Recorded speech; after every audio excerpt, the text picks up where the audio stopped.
Bonjour à tous les amis, bienvenue dans un nouvel épisode de Paolo Post Ciné, l'homme qui arrive après le cinéma. Événement mondial, événement planétaire, que faut-il aller voir au cinéma depuis 10 jours? Évidemment, il s'agit de...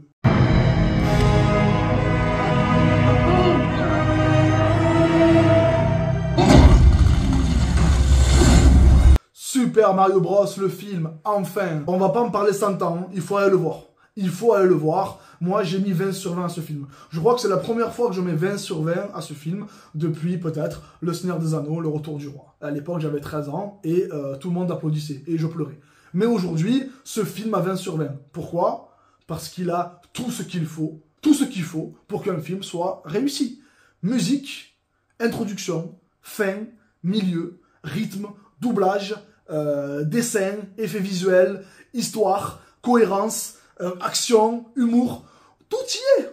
Tout y est. Il n'est pas trop long, il n'est pas trop court. Ce film, il faut aller le voir. Vraiment, 20 sur 20. Voilà. Maintenant, je vais un petit peu vous faire une critique un peu plus détaillée avec la partie no spoil pour surprendre personne, évidemment. Et ensuite, la partie spoil. Bon visionnage, c'est parti.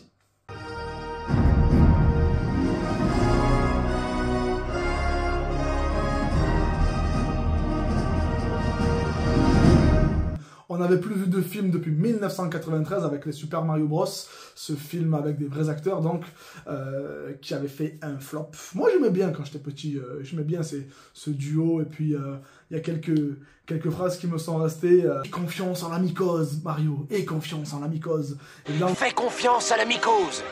Évidemment, Mario qui déteste les champignons. Moi, je connaissais pas ce concept, mais dans le dessin animé qu'on voit là, Mario déteste les champignons. Et ça, c'est un truc très original, très intéressant. Mais bon, on est dans la partie no spoil, donc je peux pas trop en raconter. Pourquoi faut-il aller voir Mario? Tout d'abord parce que ça fait plus de 20 ans qu'on n'en avait pas vu, déjà, au cinéma. Mais surtout parce qu'il est bien, il est excellent, il est génial. La crème de la crème. Il faut savoir que tous les fans de Mario, tous ceux qui ont joué aux jeux vidéo, que ce soit à la Game Boy, à la Wii, à la Switch, à tout ce que vous voulez qui a Nintendo écrit dessus, forcément, vous ne pouvez pas ne pas aimer ce film. Vous ne pouvez pas, c'est pas possible. Vous allez tout retrouver. Il y a quasiment tous les personnages de Mario, de l'univers Mario. Ils y sont tous. Tous les petits méchants, les copas, toutes les tortues sont là. C'est génial. On a plein de nostalgie. Mais c'est pas simplement nous balancer des personnages rien que pour qu'ils apparaissent et que nous soyons contents. Non, il y a quelque chose de fort dans ce film. Il y a un scénario.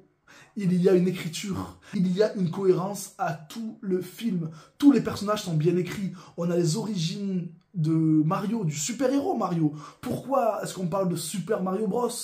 On a mis en avant son côté italien, on l'explique. Et on a mis en avant aussi cette fraternité avec Luigi, avec des petites touches d'originalité pour nous permettre, nous-mêmes qui sommes fans, de découvrir des choses. On découvre des choses dans ce film, on découvre une Peach que l'on ne connaissait pas, une princesse tout à fait inattendue. Les musiques sont super cool, le design est incroyable, il y a de la bagarre, il y a de l'action, il y a des dialogues super sympas, il y a de l'humour. Todd, il me fait bien rire. Enfin, je crois qu'il n'y a pas un personnage d'ailleurs qui ne m'a pas fait au minimum sourire. Que ce soit Bowser, que ce soit Donkey, Mario, Luigi, Peach, tout le monde est super attachant, tout le monde nous donne envie de les découvrir plus. Et c'est ce qui fait la force de ce film, je pense. Pour la partie technique, j'ai trouvé que les doublages étaient super bien. Chaque voix colle parfaitement au dessin et ça donne envie comment dire, ça donne les personnages vivants en fait. Autant Mario que Bowser, tout passe crème. Les musiques sont aussi top. Il y a des petits passages avec des musiques un peu comme dans les Gardiens de la Galaxie, vous savez, ce nouveau système où on met des musiques qui n'ont rien à voir avec l'univers, mais qui vont booster la scène, qui vont la rendre amusante, qui vont nous transcender. Eh bien, il y a des scènes comme ça, je vous recommande tout, et forcément, vous allez kiffer. Si vous ne kiffez pas Mario, vraiment, vous pouvez arrêter le cinéma. Vous pouvez arrêter le cinéma. Parce que, ce qui est bien, c'est que, moi, quand je suis allé voir Astérix, l'Empire, je crois que c'est l'Empire du Milieu, je sais pas quoi, enfin, le dernier Astérix, j'ai trouvé qu'il était naze, mais je me suis remis en question. Je me suis dit, peut-être que je suis devenu, voilà, j'ai passé 30 ans, peut-être que je suis devenu un vieux con. Pourtant, l'humour, il est vachement proche de Mission Cléopâtre. Enfin, c'est les mêmes genres de blagues, le même concept, la même façon de faire des blagues. Je dis, comment c'est qu'avant ça me faisait rire, Aujourd'hui, ça me fait pas rire. Donc je me suis remis en question. Mais quand je vois Mario et que je rigole, alors c'est fait pour, c'est pour les gamins. Eh ben non, le film n'est pas fait pour les gamins, il est fait aussi pour les grands. Et c'est ce qui m'a fait comprendre qu'en fait, Astérix était nul et que moi, j'avais pas à me remettre en question. Balle perdue pour Astérix. Naze, nul à chier. N'allez jamais revoir ce film, c'est nul. Enfin, sauf si vous avez apprécié voir Astérix devenu vegan, anti-potion magique, se faire taper par des Romains et vouloir pécho une meuf tout le film. Si vous voulez voir Astérix un jour, votre héros de bande dessinée dans ce format-là, allez voir Astérix. Wouhou! Quand je vous dis qu'il y a tout dans Mario, c'est que vous allez tout trouver. Que ce soit les musiques,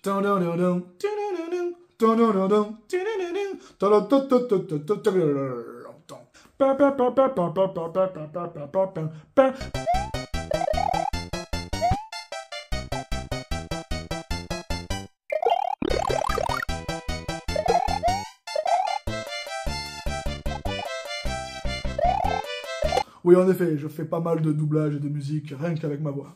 Je suis Batman. On a dit qu'on faisait plus ça. Vous avez même les rires de Mario. Wahoo! Wahoo! Yeah! Vous avez les bons, les sauts, les cons. Tout y est, voilà. Vous avez un jeu en film, réel, bien cohérent, bien construit, avec des personnages attachants, de la bagarre, de l'humour, une vraie histoire. Que demande le peuple? Il n'est pas trop long, il n'est pas trop court, 1h30. Pour moi, je suis allé le voir 2 fois et je l'ai préféré à Avatar. Maintenant, si je rentre dans la partie spoil, qu'est-ce que je peux dire?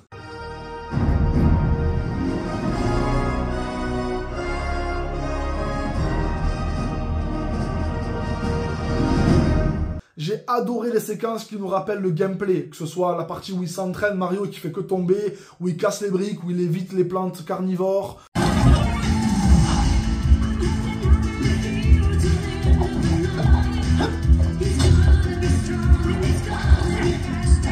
Waouh, et en plus ça vient d'une manière trop cool, genre entraîne-toi avant qu'on aille se battre. Enfin, n'oublions pas quand même que la princesse va se faire attaquer par Bowser et elle se dit ouais, on va tous se défendre, je vais aller chercher la plus grande armée demain. Et pourquoi vous y allez pas tout de suite, princesse? Ben ouais, nous on est adorables, mais on ne veut pas mourir. Alors pourquoi vous y allez pas maintenant? Parce que si j'y vais maintenant, je pourrai jamais faire en sorte que Mario s'entraîne. Donc il faut d'abord qu'on fasse un bon dodo et qu'ensuite on aille voir le roi des singes. Ouais, du coup voilà, il y a quelques facilités scénaristiques, mais on va pas leur en vouloir. Comme ce moment super drôle où le roi des singes dit « On va aller prendre Bowser par surprise, mais il nous faut des cartes !» Ah ouais? Genre, il n'y a pas de tube ou de trucs... Non, il fallait bien nous mettre les cartes quelque part. Hein. Et la séquence était incroyable. Avec la musique derrière, rock'n'roll. C'est trop vrai.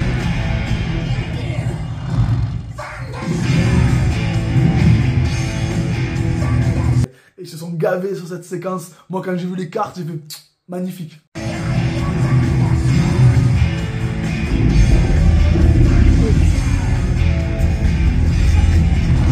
Mais moi, mon meilleur passage, mon passage préféré reste quand Donkey Kong apparaît.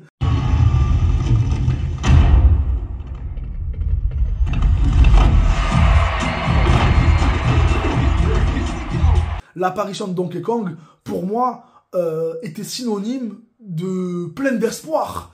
Quand j'ai vu Donkey Kong arriver, au début, je me suis dit « Oh là là, il a l'air teubé. Regarde, papa, je fais la danse du ventre. Regarde, je peux bouger mes pecs. » Je me suis dit « Oh là là, oh non, me dites pas qu'ils ont fait un Donkey musclé, mais rien dans le citron, tu vois. » Et heureusement, non, parce que sinon le film n'aurait pas été bien, il n'aurait pas eu 20 sur 20.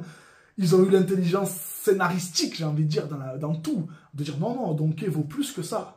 Donkey... il en a aussi là-dedans. » Et d'où cette phrase que l'on retrouve quand ils sont dans l'antre du monstre. « Je ne suis pas quelqu'un qui détruit tout. » Il dit un truc comme ça. « Je vaux plus que quelqu'un qui fait des singeries ou un singe fracasseur, un fracassinge. » Il dit un truc comme ça.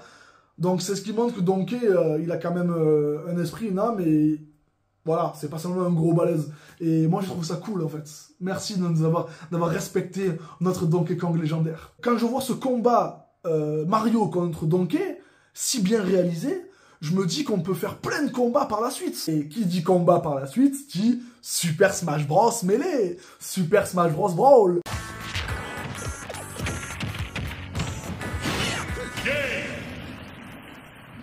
On peut en faire des combats, là. On a ce personnage dans Mathieu. Pourquoi je dis Mathieu? J'ai envie d'appeler Mario Mathieu. Je sais pas pourquoi. Vous avez un Mathieu, vous, dans votre famille? Moi, j'ai un Mathieu dans ma famille. Mathieu sort de mon esprit.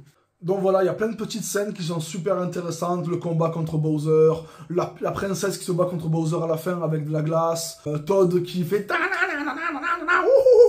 Enfin, il est super drôle. J'ai peur de rien. C'est trop cool. Non, mais franchement, une belle surprise. Qu'est-ce que je peux vous dire aussi dans les musiques comme Take On Me, elles arrivent parfaitement dans le tempo.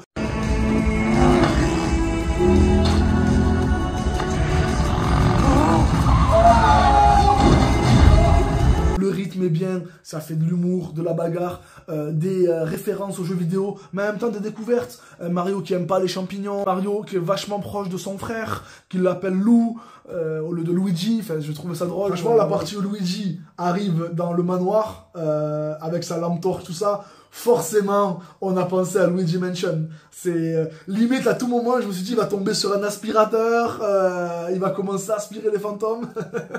Mais bon, c'était pas le but. Et c'est pas grave, c'est bien. Ils pourront toujours faire un 2, on sait jamais, tu vois. Le moment où Mario se tient le bras, il est comme ça, et il a peur. Il a peur, Mario, il se dit, qu'est-ce que je dois faire? Je suis pas de taille. Et là, il se lève. Et il va affronter Bowser quand même. Et il va penser à l'étoile. Enfin, moi, je trouve ça cool de voir un Mario qui a peur, en fait. Et qui va se surpasser.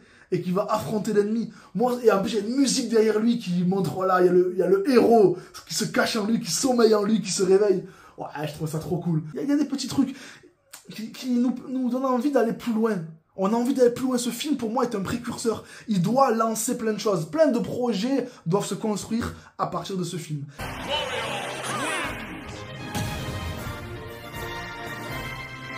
Voilà, c'était Paolo Postine, une petite vidéo courte, simple et efficace. J'espère que je vous ai donné envie de le voir. N'hésitez pas à me faire plein de retours, pareil, que ce soit sur Instagram ou sur YouTube. En tout cas, je vous souhaite plein de bons films, plein de bonnes séries, plein de bons mangas. Je vous dis à bientôt pour de nouvelles aventures. Et merci de me soutenir, partager, liker, kiffer. Et surtout, n'oubliez pas que Paolo Postine, c'est l'homme qui arrive après le cinéma. Et n'oubliez pas qu'il y a une scène post-générique. Pour ceux qui ne l'ont pas vu, je m'en fous, je suis dans la partie spoil. Eh ben on a Yoshi. Il y a Yoshi qui sort de sa coquille. Merci. On va peut-être avoir une suite, j'espère.